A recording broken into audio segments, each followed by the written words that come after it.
Jadi saya pernah dengar tentang pernikahan gantung yang hanya melakukan akad namun tidak serumah atau tinggal bersama. Ya. Karena alasan misalnya masih menempuh pendidikan. Dan pertanyaannya Ustadz, apabila pernikahan semacam itu terjadi atau dilaksanakan, lalu kapan pasangan itu harus sudah serumah atau tinggal bersama? Iya. Apakah saat sebelum pelaksanaan akad nikahnya itu kedua mempelai atau pihak keluarga harus merundingkannya dan menetapkan waktunya begitu? Ya. Atau kapan begitu? Untuk mereka bisa harus serumah? Ya. Kalau melihat dari definisi nikah secara syar'i, ya ada banyak definisi, tapi definisi yang cukup baik dalam mendefinisikan lafadz nikah itu atau arti nikah adalah kalimat yang diucapkan oleh laki-laki atau oleh wali dari wanita lalu kemudian dijawab oleh laki-laki, yang mana dengan kalimat itu menghalalkan ya seorang laki-laki dengan seorang wanita melakukan istimta, ya, melakukan hubungan badan dan seterusnya.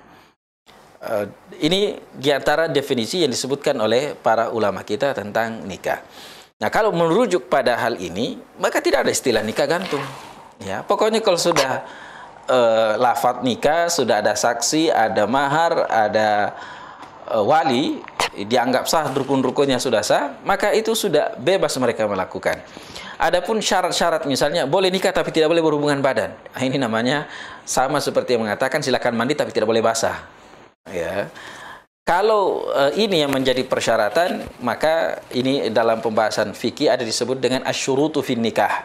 Syarat-syarat yang disebutkan dalam pernikahan, bukan syarat nikah, tapi syarat yang disebutkan dalam pernikahan. Ya, misalnya mengatakan silahkan nikahi putri saya tapi jangan dihamili. Ya, karena masih mau lanjut kuliah, masih mau sekolah dan seterusnya. Syaratnya batal. Pernikahannya insya Allah tetap sah, syaratnya tidak batal. Yang namanya pernikahan adalah halal. Nah, cuma kalau memang ya, seperti yang disebutkan tadi nikah gantung, supaya ini tidak terjadi fitnah, akhirnya mereka dinikahkan saja, tapi belum mau punya anak.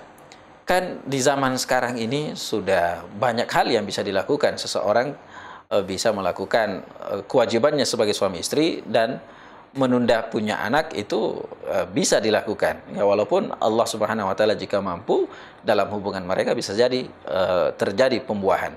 Ala kullin, pertanyaan seperti ini jika memang itu benar terjadi, maka ini dikembalikan kepada kesepakatan bersama. Ya, walaupun jangan dijadikan syarat, ya. Karena syarat misalnya yang kita sebutkan tadi, silakan menikah tapi tidak boleh berhubungan badan, ini sama seperti silakan mandi tapi jangan basah. Ya, karena asal dari pernikahan adalah untuk menghalalkan hubungan badan. Ya, tujuan dari pernikahan itu diantaranya adalah menghalalkan istimta, sebagaimana definisi yang kita sebutkan tadi. Nah, cuma kalau tadi menggantung maksudnya adalah jangan punya anak dulu, ya itu silakan. Tapi untuk melarang berhubungan badan, nah ini menyelisihi dari makna pernikahan itu sendiri. Nah, kalau itu terjadi, kapan harus kumpul? Ini tidak perlu. Kan selama dia sudah akad, kapanpun mereka kumpul. Kalau sudah misalnya selesai kuliahnya, sudah mau kumpul, mau punya anak, ya silahkan. Jadi ini tidak perlu ada seremonial atau ada acara khusus lagi. Yang penting di awal sudah ada akad. Kalau yang ditanyakan adalah walimahnya, karena akad dengan walimah itu beda. Ya, akad itu sederhana.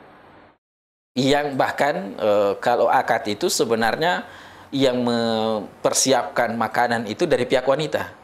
Dan itu cukup menghadirkan 5 orang sudah cukup. Ya. Ada pengantin laki-laki, pengantin perempuan, wali daripada laki-laki, dari wali daripada wanita, kemudian ada 2 saksi. Nah, 5 orang ini cukup ya hadir nikah secara syar'i sah. Dan cukup mereka berlima saja makan-makan. Ya, minum teh, minum susu, udah selesai akad. Sah. Lalu kemudian kapan walimahnya itu tergantung kemampuan laki-laki.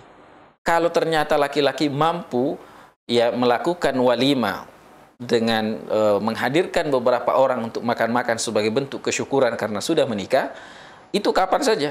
Mau sehari setelahnya, 2 hari setelahnya, sebulan, setahun setelahnya, di situ dia baru mampu, maka silakan. Maka tidak heran dahulu, di masa dahulu banyak orang menikah muda karena akadnya begitu mudah, walimahnya belakangan. Sampai Rasulullah SAW mengatakan, aulimu walau bisyah.